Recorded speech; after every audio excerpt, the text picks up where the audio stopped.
નશાની લત ક્યારેક આપણને ફસાવી દેશે તે ખબર જ નથી પડતી. હે ભગવાન, વડોદરા શહેરમાં ક્યાંક એવો જ એક બનાવ સામે આવ્યો. વડોદરા શહેરના સયાજીગંજ નટરાજ ટાઉનશીપ પાસે એક દુકાનદાર છે, તેની ત્યાં રાત્રિના સમયે એક યુવક આવે છે અને સિગરેટ માગે છે. સિગરેટનું પેકેટ જે છે તે 120 રૂપિયાનું હતું. યુવકે 100 રૂપિયા આપ્યા, પણ જ્યારે દુકાનદારે કીધું કે 120 રૂપિયાનું આ પેકેટ છે તો 20 રૂપિયા તારે આપવા પડશે, તો પેલો યુવક તો એવું કહેવા લાગ્યો કે અમે તો ગમે ત્યાં પૈસા આપતા જ નથી, આ તો સારું છે કે તમને અમે પૈસા આપ્યા. તેવું કહીને ત્યાં આગળ દાદાગીરી થવા લાગી ને જે બોલાચાલીના દ્રશ્યો સર્જાવા લાગ્યા. ત્યારે જે ઉપરની તીસરી આંખના કેમેરામાં કેદ થઈ ગઈ આ સમગ્ર ઘટના.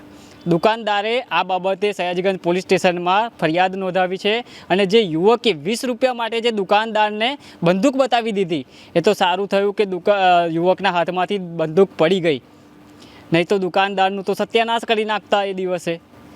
આવી જે ઘટના વડોદરા શહેરના સયાજીગંજ વિસ્તારમાંથી આવી છે સામે. હવે જોવાનું એ રહ્યું કે સયાજીગંજ પોલીસ સ્ટેશન દ્વારા આ યુવક પર શું કાર્યવાહી કરવામાં આવે છે.